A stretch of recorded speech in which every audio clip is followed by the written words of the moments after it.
Smile, you're on candid camera.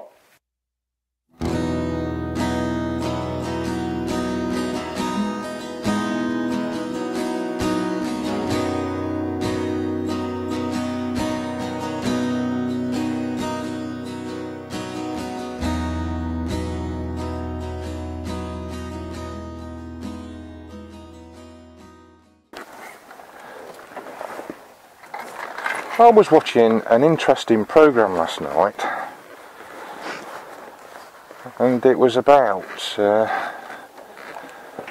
men who make you buy, or something similar to that.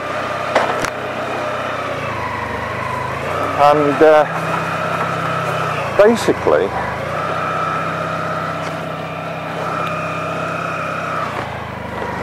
it was regarding the marketing men,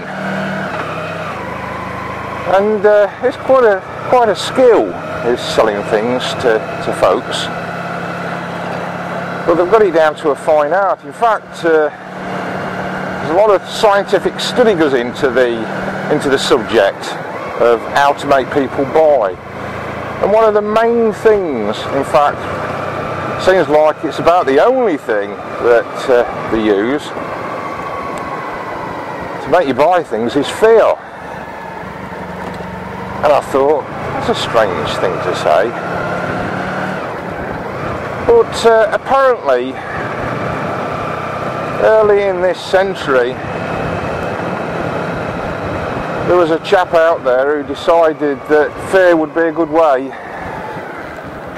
of selling something that wasn't selling all that great, and it was mouthwash, Listerine. And this was before television, obviously, because, you know, turn of the century, it were into papers, etc. But this fluid that people just use now and then to freshen the mouths up, what he decided to do was to say that if you didn't use this particular product,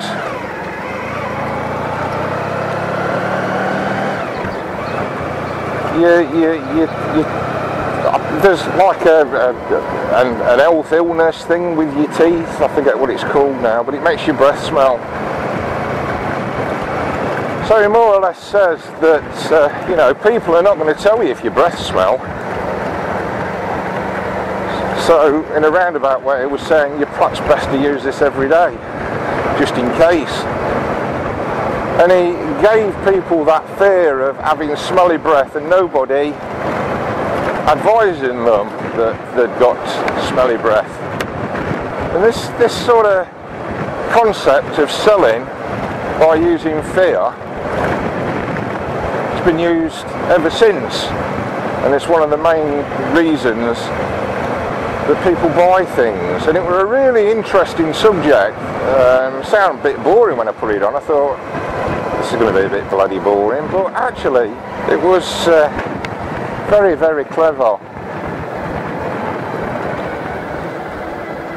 And people who use this sort of thing, you know, the smelly breath one for a start. I mean, toothpaste, there was a toothpaste product that used the same thing about you know, a chap going up to this pretty girl and saying how pretty she looked and a lovely little body, etc. But he turned away, didn't fancy her, and then obviously it was instilled in her that she'd got bad breath. So it's quite a modern thing as well. So it's gone all through this century, the aspect of fear, trying to sell you things.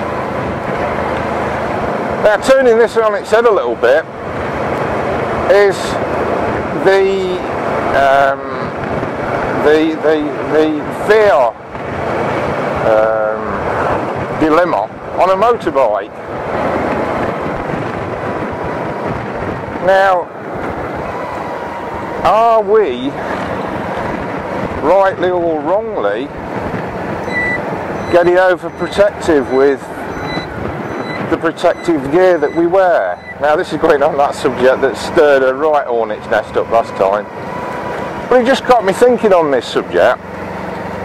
You know, I think we'll all agree that there's the basic level of protection, but beyond that, okay, let's whiz it over a little bit. Let's whiz it over so that it's not quite so obvious. So I'll probably get some thumbs down for this one now, because I'm going to mention bike riders, push bike riders. Now, when I was a kid, I used to have a push bike. Every kid had a push bike, or a cycle. If you don't understand what a push bike is, because somebody asked me what a push bike was, one of my American friends, when I mentioned it last time, but it's a cycle. And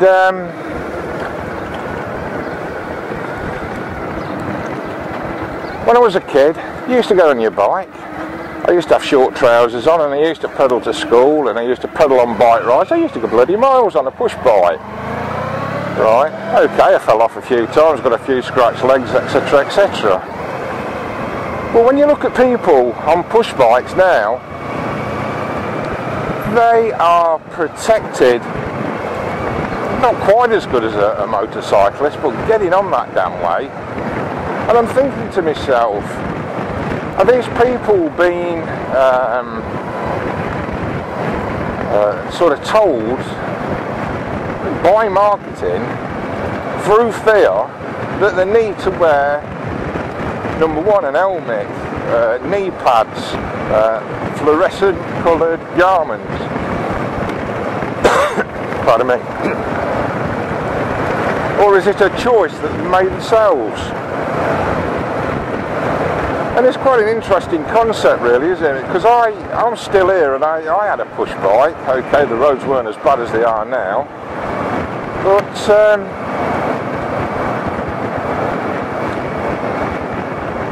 did you buy, or did they buy the gear to consciously think, oh, I'll protect myself, or did they buy it because an advert told them that they should do? Yeah, so it's a rather interesting subject. But if you think about it, most things are sold with fear.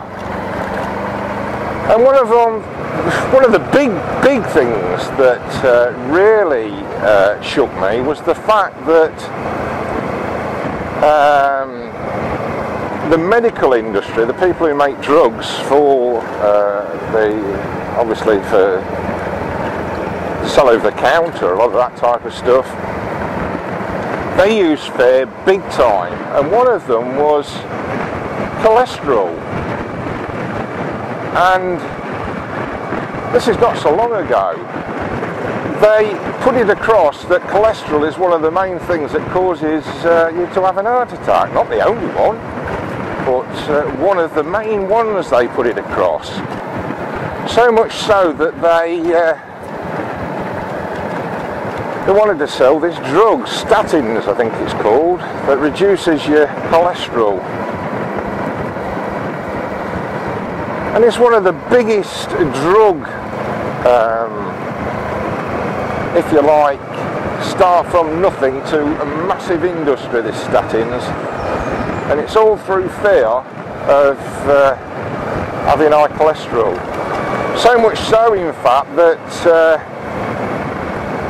the medical profession went along with this, and also recommended that they bring the level down, the cholesterol level down.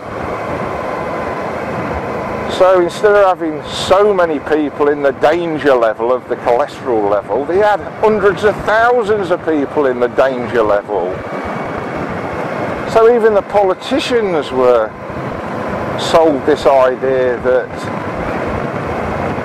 you know, the level's too high and they should reduce it, therefore causing a massive market for the drug company. And you rode up, I'm rambling on a bit, sorry about this, I ain't done a vlog for ages, so what do you think about this subject, if you think about it? But yeah, see, I found it very, very interesting, and if you got iPlayer, it's worth a look. I think they're doing one next week with the kids. So, yeah, a bit different, rambling on.